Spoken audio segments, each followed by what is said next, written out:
Okay, so Vladimir Ilyich Lenin, or also known as Maximilian Robespierre. So, yeah, but I mean, it makes a little bit of sense what yesterday Shreya said, that she looked at she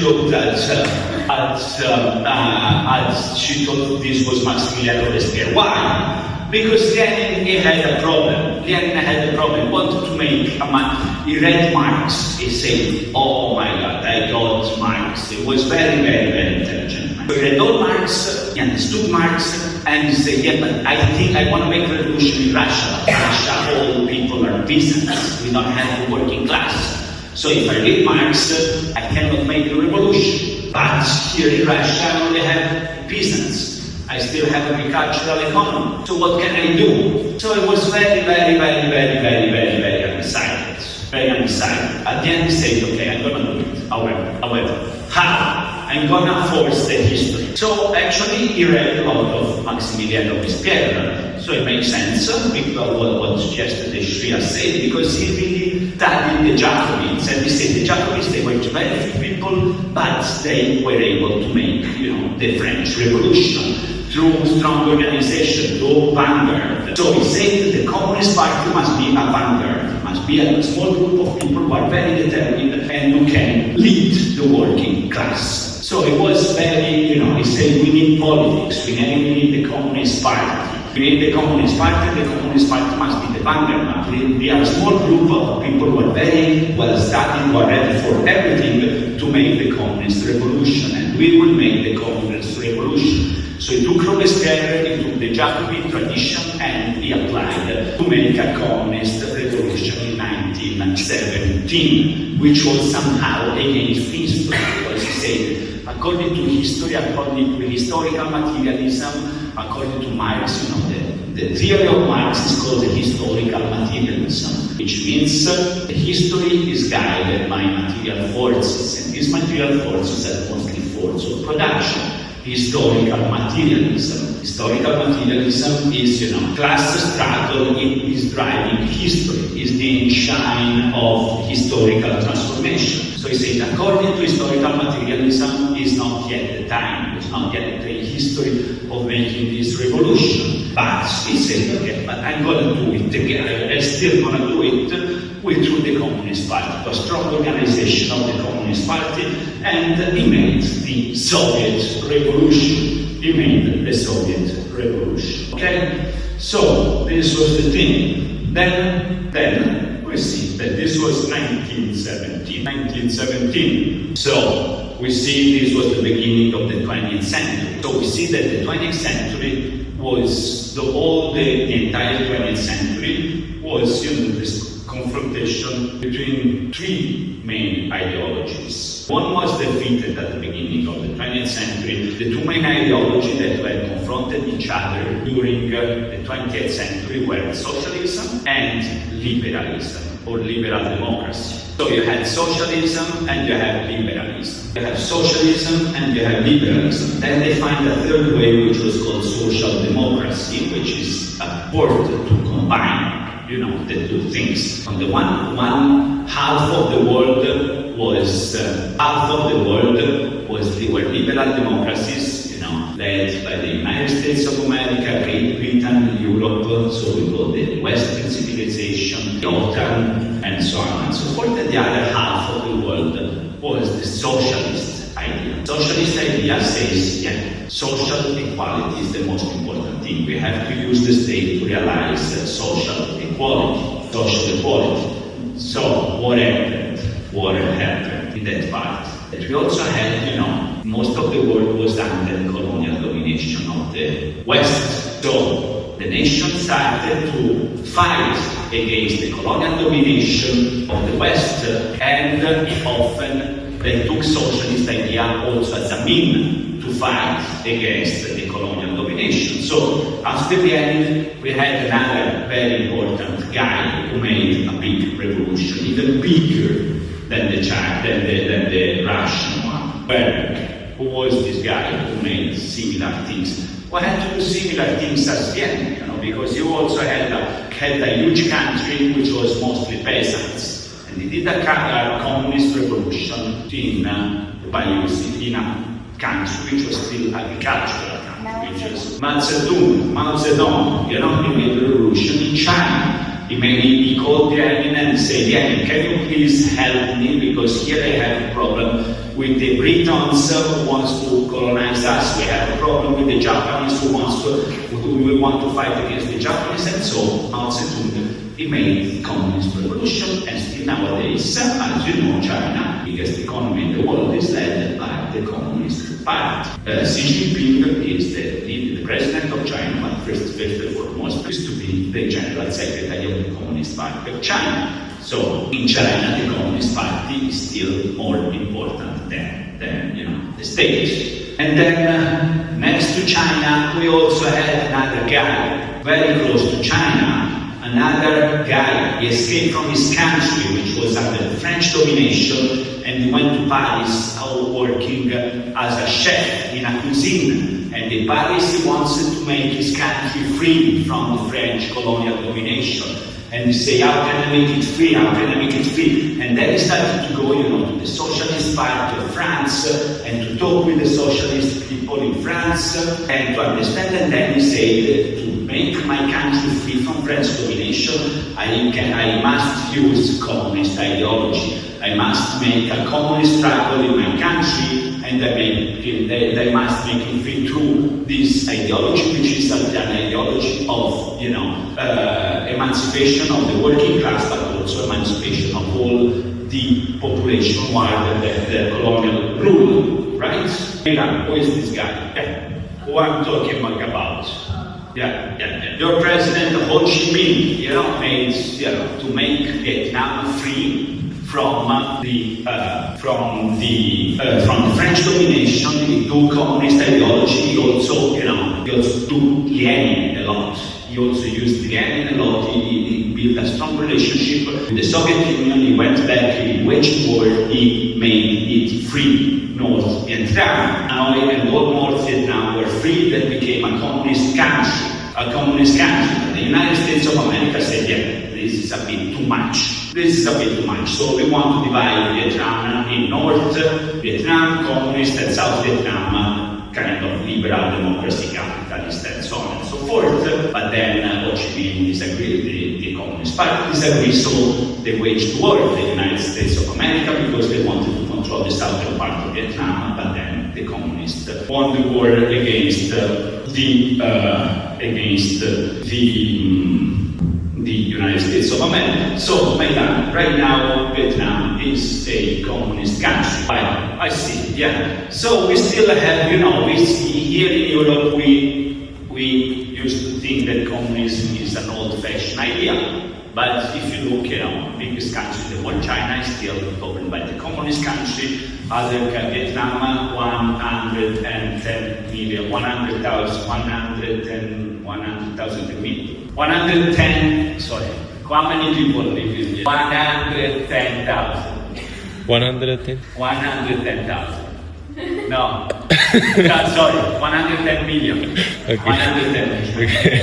110 million people still living in a communist country. So, these ideas are still relevant in the world. In these two countries, in China and in Vietnam, you don't have elections. You only have, especially in Vietnam, you only have one party, which is the Communist Party. You can vote at the local level, but only candidates who are represented by the Communist Party. So you have, you have elections, but with one party. So we say these countries, they are not democratic.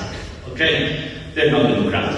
I went to Vietnam and I had the opportunity to talk to very, very important politician, congressman there. And what he told me, you guys in Europe, you have elections and you think you're free, but as a consequence of having the elections, your politicians spend 90% of their time trying to get votes, trying to organize the next elections. And he said, we don't have elections, so we spend 100% of our time in delivering results for our people. What I can say is that Vietnam people still trust the government, more or less, because there is improvement in the living condition of the working classes. Is that correct or not? Yeah, so usually Vietnamese people, as far as I can see, are very proud of their communist system. So communist days. So what we have in the 20th, right now we're going to enter the 20th century, okay? We're going to enter the 20th century. We have to remind that the 20th century is this big confrontation between these two ideas. Socialism, communism, and liberalism, liberal democracy, okay? We have some kind of intersection through social democracies. Social democracies is you try to combine market economy, capitalist economy with big improvement of social rights. But we have these two ideologies. So before going to the 20th century, let's get back again to liberalism. Okay, let's say something more on liberalism, because when you come to the final exam, or to the midterm exam and to the final exam, you have to remind the main principles of liberalism. Because these are the main principles of Western civilization. This is the most important ideology that is still, shaping the constitutions of all European countries, of all Western countries, and of many countries all over the world. It's still the foundation of Western civilization. There are the principles of liberalism. So, first of all, we say individualism. Okay? Individualism. So, the basic unity of politics, the most important thing is the individual. Is the one person, the self. Okay? This is the most important thing. And so, as a consequence, it comes the principle of individual rights.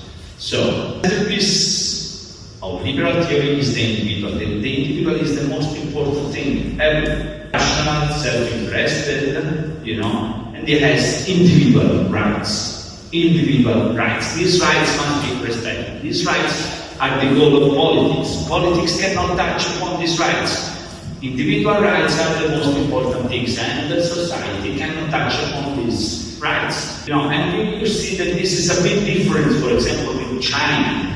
China, it looks like that in China society is more important than the individual. Harmony of society is more important than the individual. So, for example, what they do in China, the individual, it's less important. So you can see that in China, the state can have a very, very, very, very strong control of individuals, face recognition, social credit apps in which you control every single thing. So when there was, the lockdown, they say, okay, you can do nothing, and so on and so forth. So I think in China, for example, I don't know in Vietnam, but there is a conception that society as a whole, and the harmony of society and the welfare of society is more important than the individual. While here in the West we say, no, the individual you cannot touch. This is very individualist society. And liberalism is the ideology of an individualist society in which you say that the individual people must be respected. It's central, it's holy, it's sacred. You cannot touch on them. So politics is used as instrumental. This is the idea of negative freedom. We need politics because we need police, we need protection, we need courts, and so on and so forth, but you're free when there is not a law that says you cannot do anything. So politics is instrumental and must be reduced to the minimum. Whilst you see that for socialism, you do politics, you do bigger, you make the state control the means of production because you don't want capitalism anymore. You want everything to be controlled by the state in order, because to make more equality, you want more state. You need more state to make equality. While liberalism is not very much interested in equality, it is interested in freedom. And to make more freedom, you must make the state bigger. So socialism, we want more equality, so we want more state intervention to make more equality. To make more schools, to make more hospitals, to make state controlling the economy, state controlling the industries, and so on. So socialism has become big state. China, huge state controlling everything. United States of America, states must be reduced to minimum, to the bare minimum. no healthcare, no public healthcare, no assistance, no public housing, and no public education. So they reduce the state to bare minimum, and so market is controlling everywhere because we consider that in the market people are more free. There is more, the individual can reach more their own potential. So politics in liberalism is just instrumental. It's just instrumental. The state must be minimal because we have this negative conception of the law of liberty. This negative conception of liberty means you're free when there is not the law that is, that is, saying you cannot do this, you cannot do this, you cannot do this, you cannot do this. So you must restrict law and the state and the government and the regulation to the bare minimum in order to expand freedom. So this is liberalism. Liberalism. So during the 20th century, we had these two competing ideologies, socialism and liberalism. And liberalism became very entrenched with, economic freedom and so capitalism. They say we must leave people free to, pursue their own happiness, their own pursuit of becoming more affluent, more rich, and so on and so forth. So, free market. So, we go through two explanations of these liberal theories. So, the first one is utilitarianism. Utilitarianism, which says it's important is to maximize the happiness of the population, to maximize the good of the population. So, as utilitarians, we have, the founding father is Jeremy Bentham, but we're not going to focus on Jeremy Bentham. We're only going to focus on one person here, on utilitarianism, and only one book. Okay? So John Stuart Mill, he developed the ideas of utilitarianism, he developed the ideas of liberalism, and he wrote this book, which was called On Liberty. On Liberty. Okay? He said, what did he say? He said, liberalism is based on this negative conception of freedom, which means you're free when there are no laws forbidding you to do something. Negative freedom. You're more free when there is no state, when there are no laws. He didn't like this idea, he said it's too minimal. Let's try to develop more.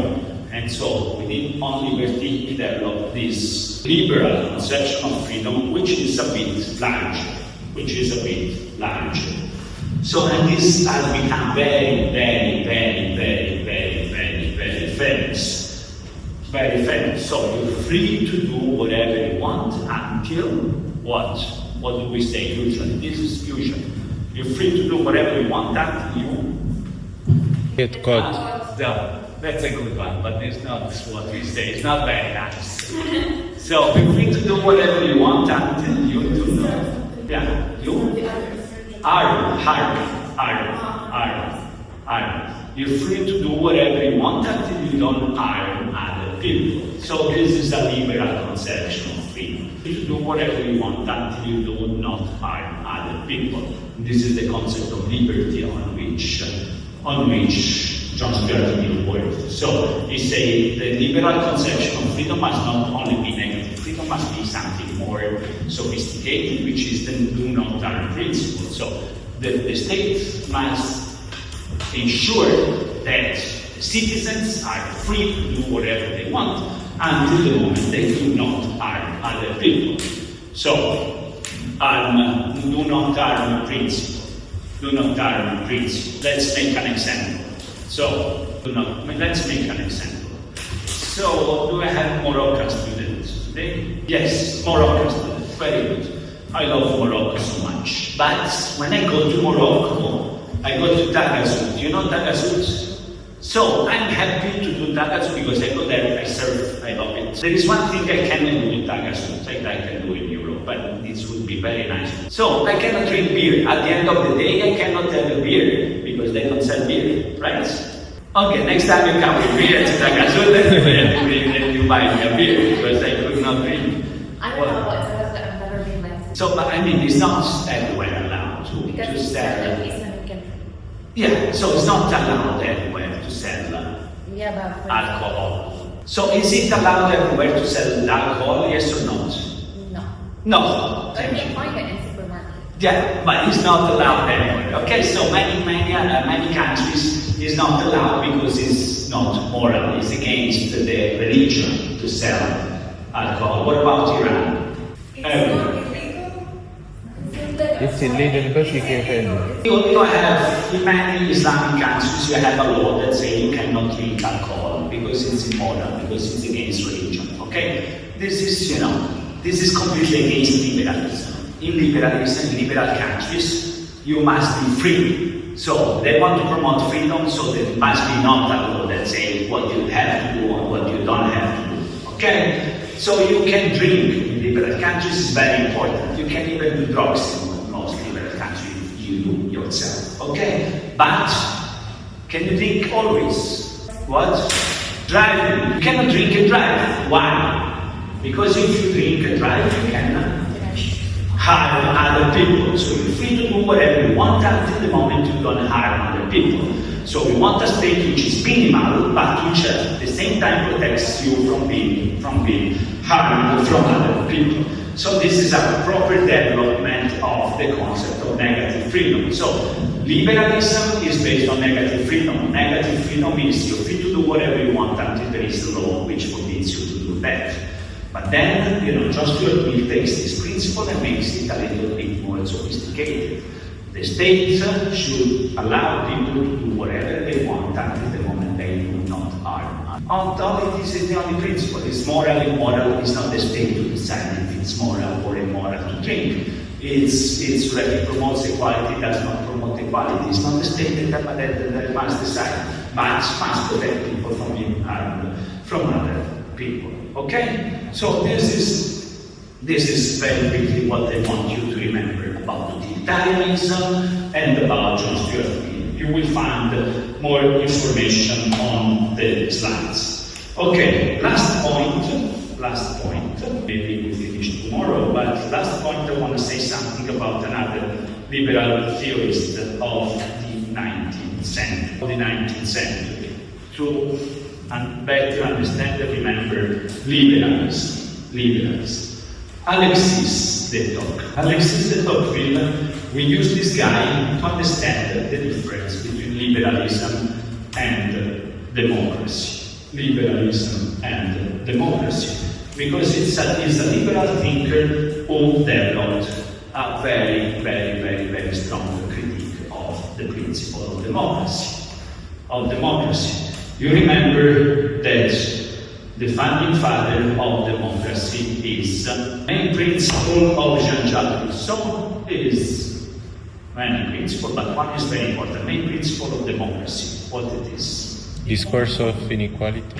Equality and you say it. Equality, yeah, and somebody say this. Equality and you remember the song by Patti Smith that I made. Power to the people, popular sovereignty. Okay? So if you don't know this answer, tomorrow probably you stay home and you sleep instead of coming to midterm exam. This is my suggestion. Popular sovereignty, power to the people, democracy. So Tocqueville took this idea and said that yes, if we give the power to the people and we use the rule of democracy, and we want to do everything to make equal and give the state all this power to promote equality, we will end up having the tyranny of majority. So what did he do? What did he do actually is he went to the United States of America. It was, the government sent him to the United States of America after the American Revolution in the 19th century and say, go and tell us how is this country in which you don't have aristocracy, in which all people are born equally, in which you don't have the monarchy, in which you don't have the old traditions, and tell us how it is. So he wrote this book, Democracy in America, and then he developed, a strong criticism of this democracy. He said democracy is the tyranny of majority. The minority has to adapt to the rule of the majority, to the opinion of the majority. You have a majority who make an opinion, and this opinion becomes the truth, and everybody has to comply. Even the most educated people, you know, the people who are more educated, the people who are more sophisticated, the people who are more sensitive, the people who have more information, and blah blah blah, they have to adapt to the rule of the majority, which is often is ignorant, which is often is not very good, not very well prepared. So he developed this critique of this liberal critique of democracy, which is based on the idea of the tyranny of majority. So you see that for him, you know, democracy is restricting the freedom and the potential of the individual. Okay, so you have to remember that you have to be able to explain the difference between liberalism and democracy. And tomorrow we will say something more about how, not tomorrow, Monday, Thursday, about this critique and how God will elaborate this critique. So tomorrow midterm exam. Okay, we meet at 9 o'clock here, and we get the midterm exam for the remaining people.